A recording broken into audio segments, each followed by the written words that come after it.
It's a little bittersweet, but we are officially in off-season mode. And with that, we're going to start off by talking about the post-season press conference held by AJ Hinch and Scott Harris on Monday. Let's do it all today on Locked On Tigers. You are Locked On Tigers, your daily Detroit Tigers podcast. Part of the Locked On Podcast Network, your team every day.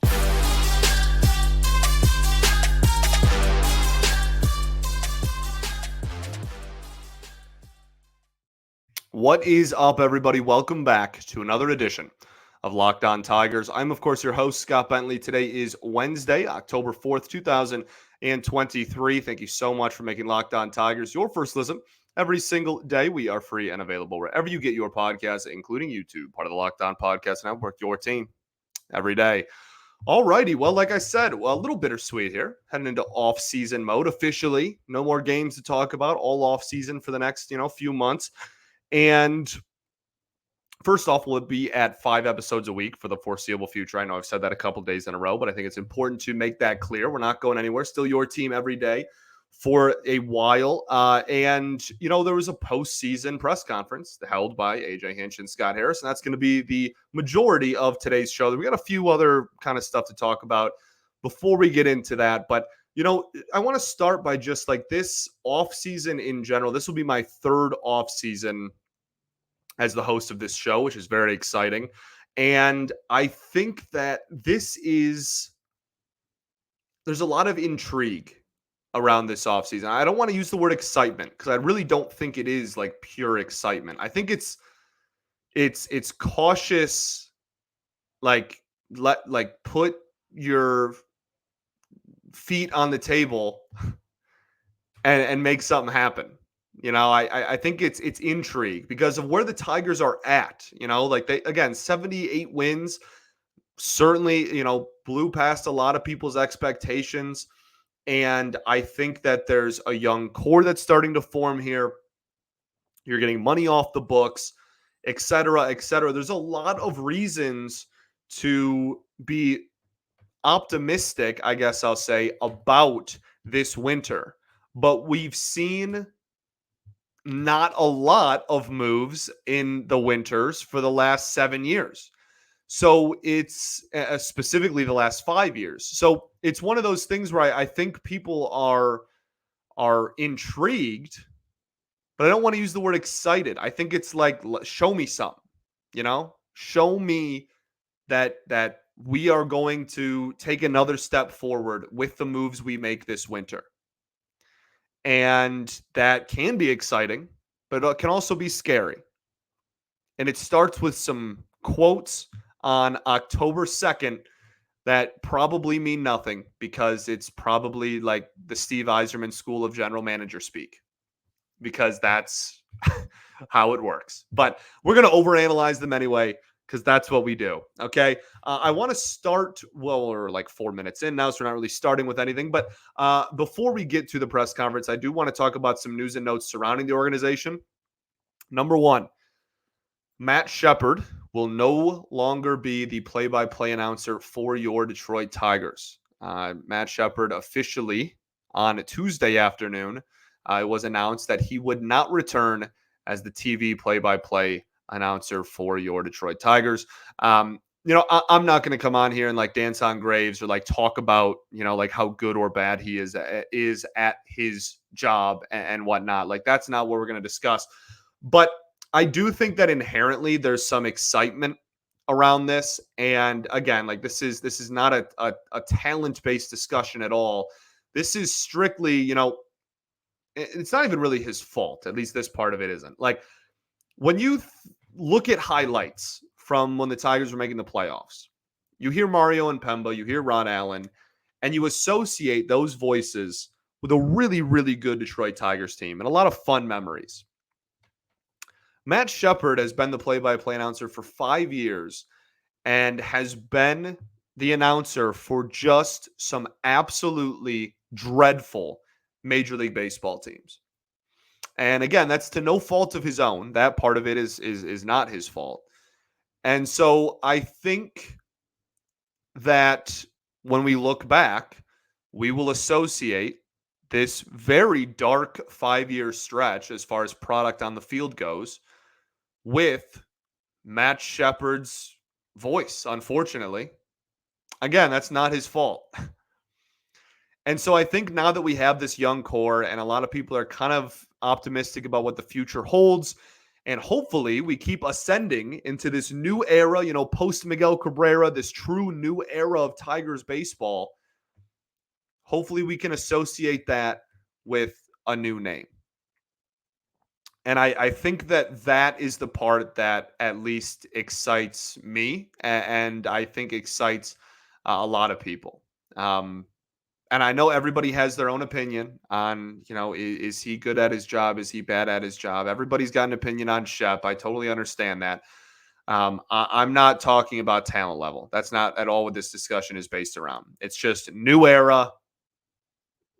I think a lot of people welcome this change because we are entering into a new era. So, but it's big news in regards to the Tigers. Again, half a decade, 5 years as the play-by-play announcer for the Detroit Tigers, and it sounds like he will be no more. It does sound like the rest of the crew, or most of the rest of the crew, is coming back. Johnny Kane had a little bit of a cryptic tweet there after game 162. I don't know Johnny. I don't know if that was like a thanks for a great season, or if that was I'm out kind of thing. I'm not really sure what the future holds for him. But as far as the booth itself, the follow-up report was that Simo, Petrie, Gibby, etc.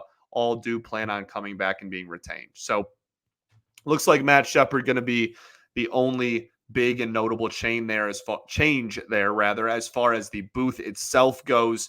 And as far as replacements, that conversation and who's going to be the new play-by-play, a lot of people have already you should bring back Mario. I'm not going to stand in the way of that campaign, right? That's the voice of my childhood. I'd obviously welcome that a lot. But I think that there is some in-organization promotions you could make as well. Greg for the Erie Seawolves is fantastic, and I think that would be kind of fun to promote within. Dan Hasty, another one, absolutely fantastic, very highly regarded. I think a lot of people would welcome him getting the call up as well. So you got some internal options there, or they could just go outside and bring in kind of a whole new face to, again, be the play-by-play of this new era Tigers baseball. The one thing I can tell you is it's not going to be Dan Dickerson. He loves radio, has expressed publicly multiple times that he has no interest in going to TV. I would be absolutely floored if that was the move. So good old DD will probably be sticking around on the radio broadcast. But some pretty big news coming out. Also, Bally's not exactly swimming in great vibes right now. So I'm not sure if that has anything to do with the decisions that are going to be made going forward either. But yeah, there's already been some regions for Bally that have been closed down. I don't really know what the future of Bally sports holds. No clue. But I do know that Matt Shepard will not be the play-by-play announcer of the Detroit Tigers come 2024. All right. Some other things, Tarek Skubal, AL Pitcher of the Month. Awesome. He had a sub-1 ERA and a sub-0.7 whip. It was 0.64, I want to say. Remarkable. Over 40 strikeouts, single-digit walks. He was miraculous. All I wanted from Scooby was just hey, show me the stuff still good. And that the time without pitching and the injury didn't, hinder or take a chunk out of your electric stuff. It certainly did not. And he said, I'm going to actually do one better or a lot better and be one of the better pitchers in the American League to end the season. And so that is awesome. Ending the season on a high note there and getting an award at the end of the year. Why not? One more point, and then we'll get into the press conference here that the Tigers had to end their season. All right. But first, I got to tell you all about our friends over at Nutrafol. Men, are you tired of weakening or thinning hair, and do you want to reach your full hair potential? Well, leading hair growth supplement Nutrafol helps improve your hair growth, visible thickness, and visible scalp coverage. Nutrafol is the #1 dermatologist recommended hair growth supplement. It's clinically shown to improve your hair growth, visible thickness, and visible scalp coverage. Nutrafol supports healthy hair growth from within by targeting root causes of thinning such as stress, hormones, environment, nutrition, lifestyle, metabolism throughout whole body health. And it works. 84% of men said that they showed improvements of their hair after 6 months of taking Nutrafol's men's health and hair growth supplements.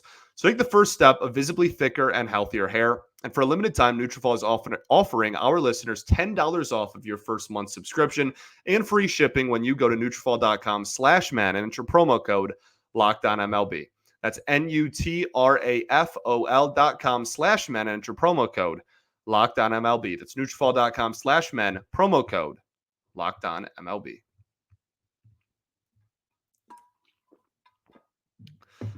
All right, everybody, welcome back here. Segment 2 of Locked On Tigers. Appreciate y'all for tuning in, making us your first listen every single day.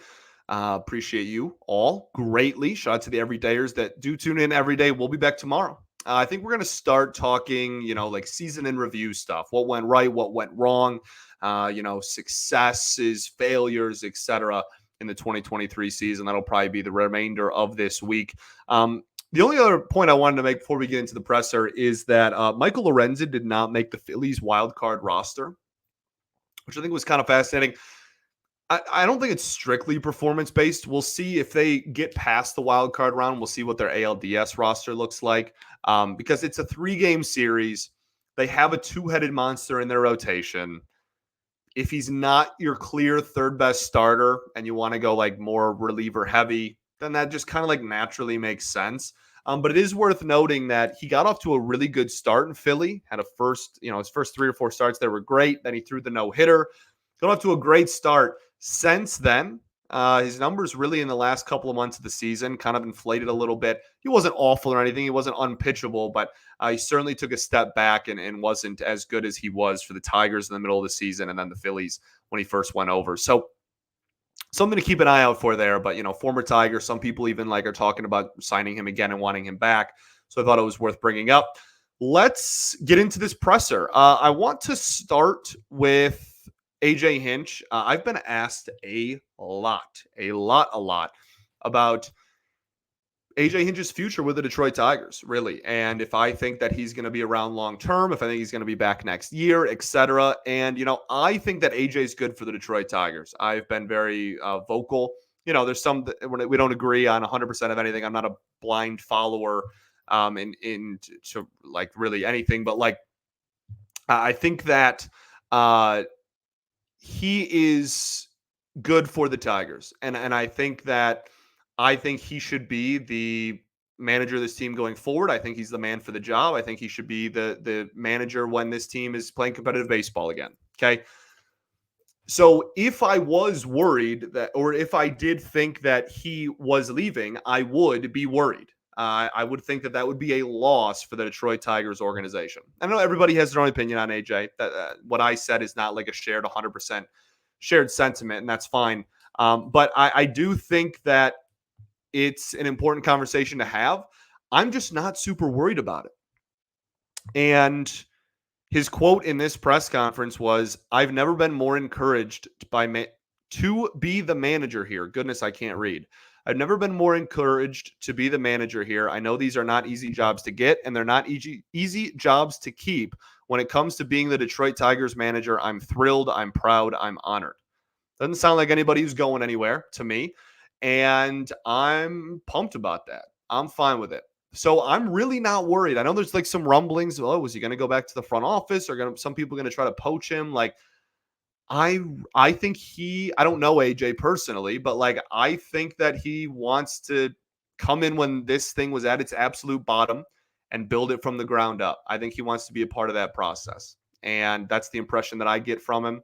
And maybe I have pie on my face. And 6 weeks from now, he's the GM of the Red Sox and I look like an idiot, and that's fine. But for right now, I'm really not worried about the concept or the possibility, the idea of AJ Hinch leaving.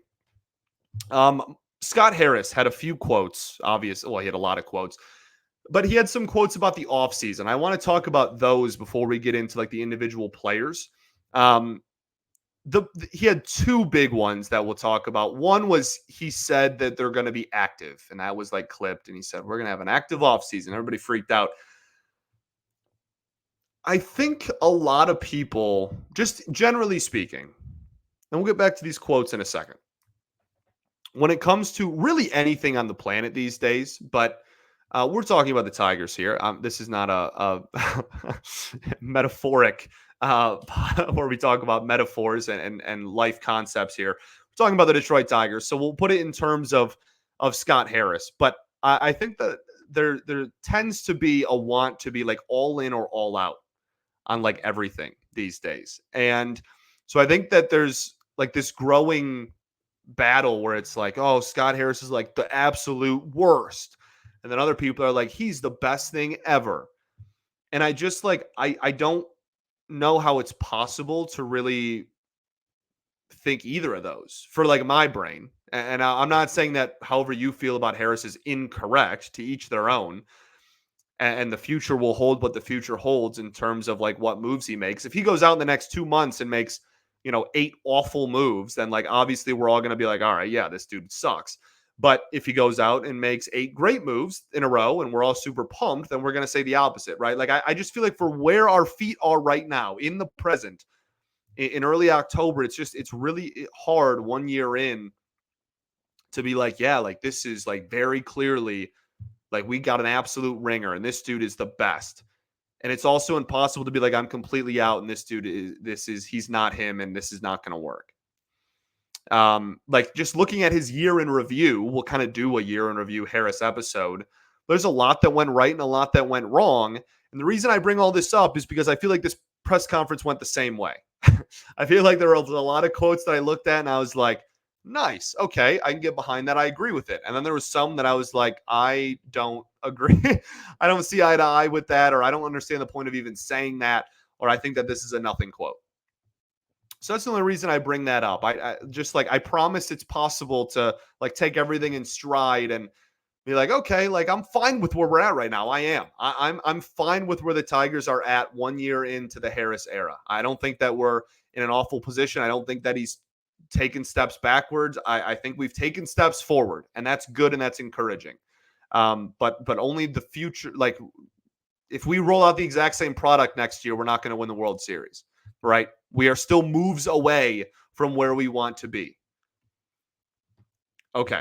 So let's get back to these quotes. His next one was, we can spend to complement a core. We can't spend to build a core. We're going to walk a line of being active in free agency and trades and find outside additions that can help us without blocking our young players. This one made me giggle because of the blocking young players part of this. Did we all just go through the same September? Were we all there? Was that a mirage? Did I daydream that? Did we all see Colt Keith and Justin Henry Malloy not get called up to the majors for Zach Short? Like, did we all live in the same reality where that happened? Right? Like, I that part of the quote is preposterous to me. Like that's I would have much preferred if he just didn't say anything along those lines. The like last year we had to hear about we're going to earmark at bats for young players, and then to each their own. But like, how true was that? How true really was that at the end of the season? Like, we don't want to block our young players. Unless you just like are coming out and saying right now in October, like we're not signing a second baseman because Colt Keith is 100% going to be our opening day second baseman, then like I don't want to hear about how we're not blocking young players, because we just went through September call-ups and you didn't call up like the 2 prospects that like pretty universally should have gotten a chance at the major league level at the end of the season. So that part was kind of weird to me.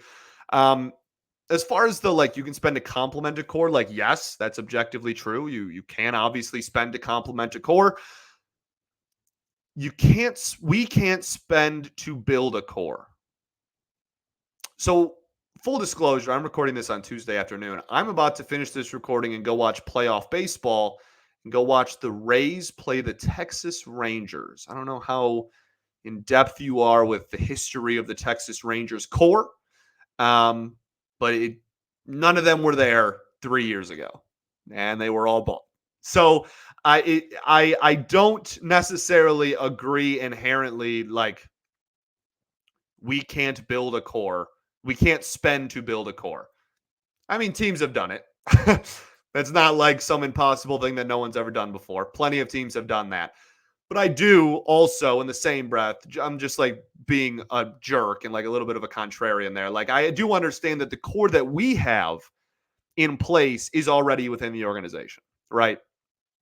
You want the core of this team, if everything goes right, to be Torque, Green, Carpenter, right? Like, and then like the pitching, whoever stays healthy, like that's inherently who you want the core to be for this team going forward if everything was to work out. So I understand. I'm just being a little bit of a jerk. I understand, but like objectively, I don't think a lot of that quote is like 100% accurate. But I understand what he's trying to say, and I don't, on a base level, I don't disagree with what he is implying. Okay, I'm just being rude. So let's keep the ball rolling. We have one more kind of like Scott Harris, just big thing that was announced, and then we'll get into some individual player conversations. But first, I want to tell y'all about our friends over at Jace Medical. Everyone should be empowered to take care of themselves and their loved ones during the unexpected, and that's why Jace Medical offers the Jace case. The Jace case provides 5 life-saving antibiotics for emergency use and gives you a peace of mind so that you are not just hoping you have access to medication in case of an emergency. Jace Medical makes sure that you have medication in hand, and it's simple. They handle everything from the online evaluation, licensed pharmacy medication, ongoing consultation and care, and more. So don't get caught unprepared.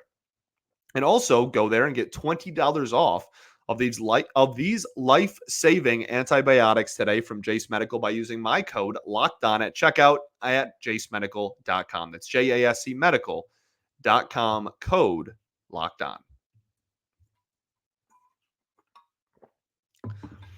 All right, everybody, welcome back here. Third and final segment of Locked On Tigers. Appreciate y'all for tuning in, making us your first listen every day. So the only other thing I wanted to bring up was there's some announcements that were made where about just like the Tigers organization, some improvements that were being made. So they're getting a new team plane. Cool. Awesome. Glad to hear.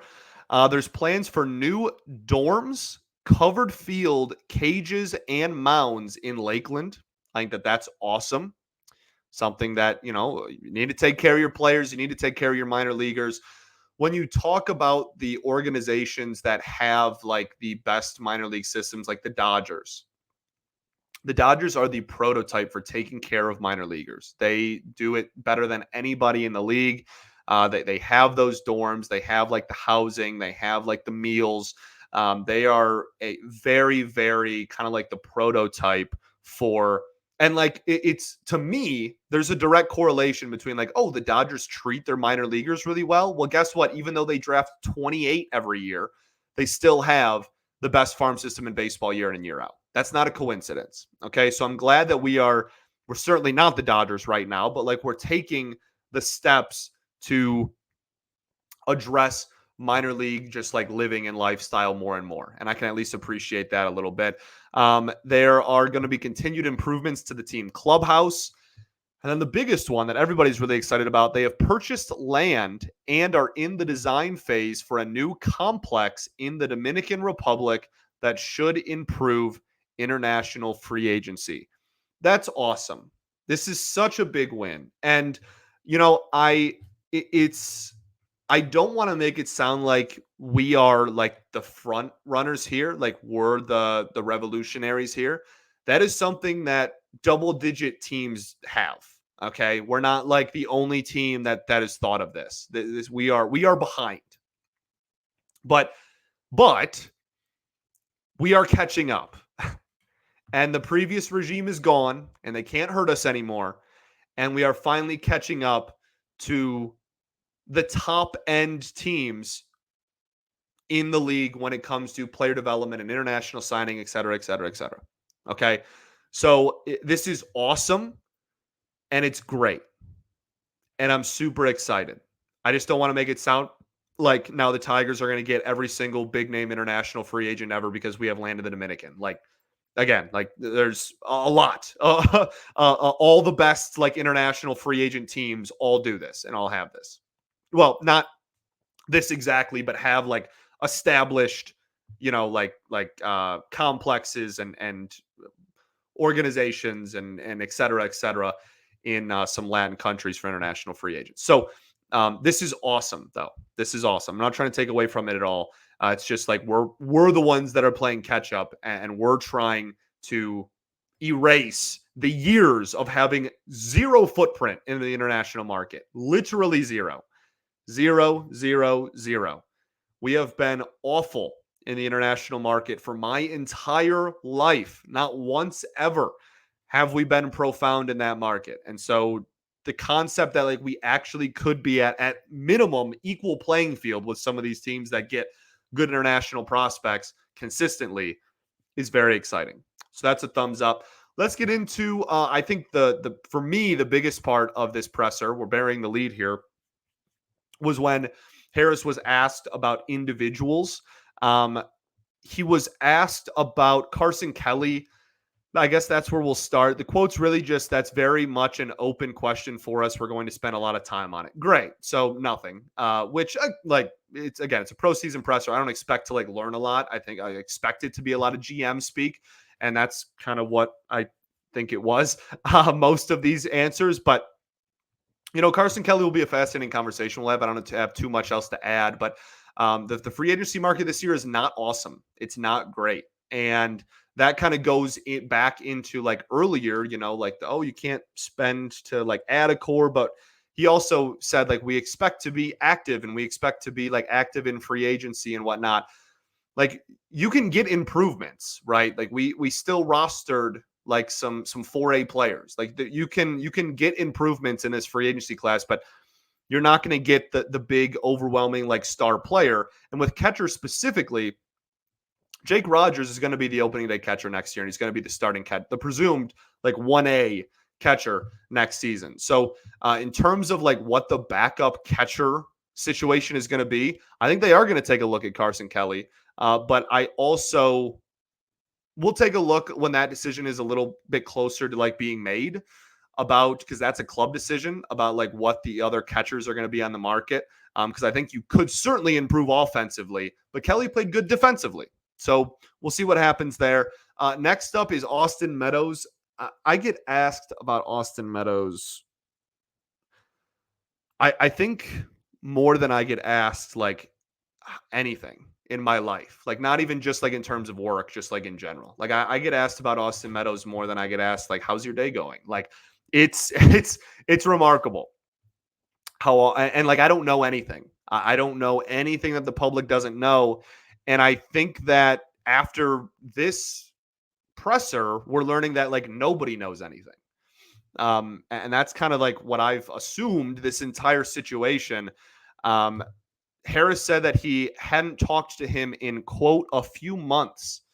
Then he said, we're going to explore what the path forward is. I don't have any answers on that. I hope he's doing well. I've got to reconnect with him.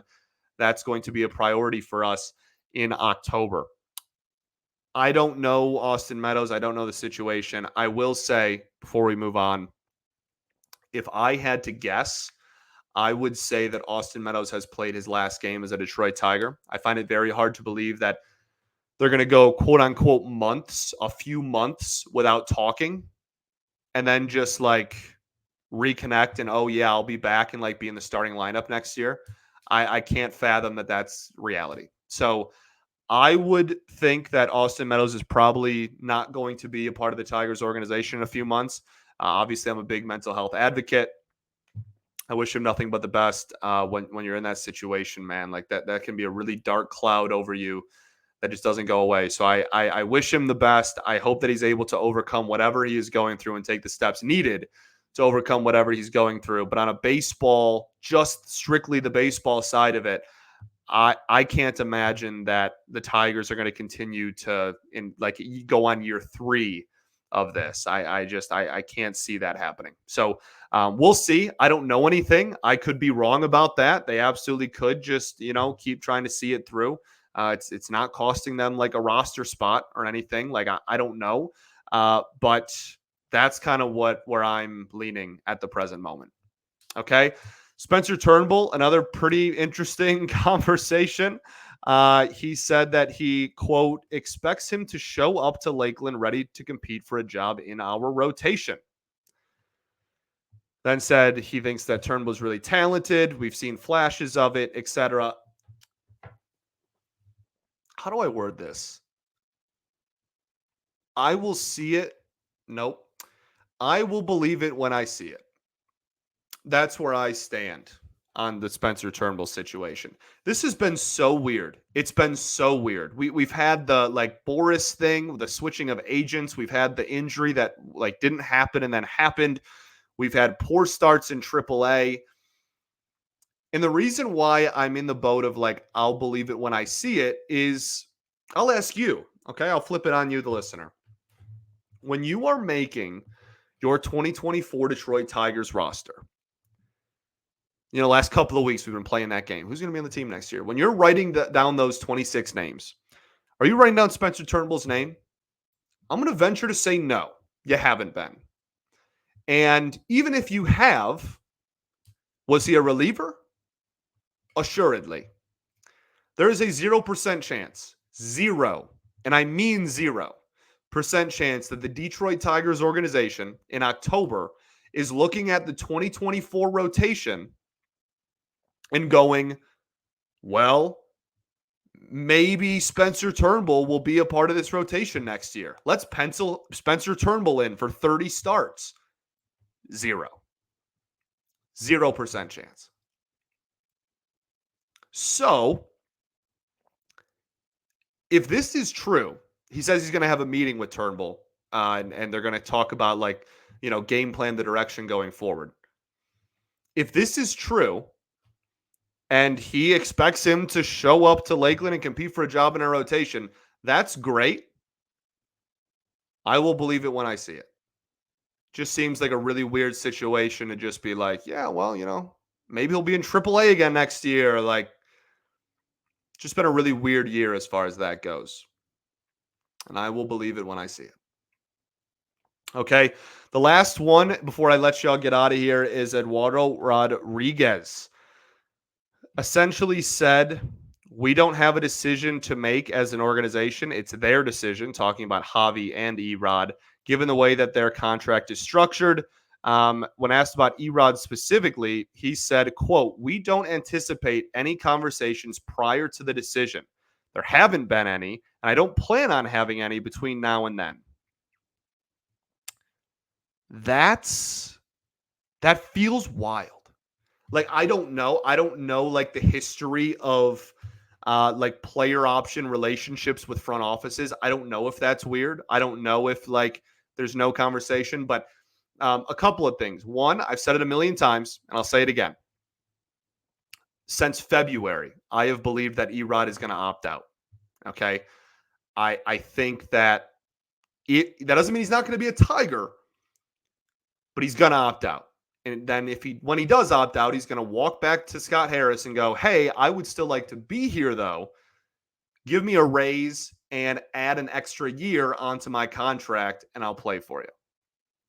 So, like, in terms of, like, the optics, it's weird. But, like, I have never – it feels weird to me. Again, maybe it's not. But, like, I've never thought that they were going to, like, convince him to opt in. Like, that's really, like, not how it works. But it does feel weird to just like have zero communication with him. And the only reason it feels weird is because the last time you had a lack of communication with Eduardo Rodriguez's camp, it resulted in like the biggest blunder of the Scott Harris era so far. And like, it's not the same thing. I'm not trying to compare, apples to oranges here, but like, it's weird to hear. It's weird to be like, yeah, we're just not going to talk to him, and whatever his decision is, then like that's what we'll do. So we'll see. Thanks for making Locked On Tigers your first listen every single day. Appreciate y'all for tuning in. We'll be back tomorrow. We're going to start doing season review stuff, talk about successes and failures from the 2023 season for the Detroit Tigers. Again, like I just remember that this is one press conference. This does not determine the direction of the offseason. Steve Yzerman says nothing all the time and then trades for Alex DeBrincat. Okay, so it's possible to say nothing and do the GM speak thing and still make moves. It's also possible to be something besides 100% or 0% in on Scott Harris. I promise. Promise. Okay. You can be pleased with where we're at and optimistic about the future without just like thinking that everything's sunshine and rainbows, and also vice versa. Take everything in stride. All right. And then, yeah, just to like reiterate, it's one press conference in October. All right. We're not going to start a riot over quotes in one press conference in October. Results is what we demand, not quotes. All right. We'll be back tomorrow. Peace and love. Going to therapy's dope. I'll catch y'all then, baby. Go Tigers.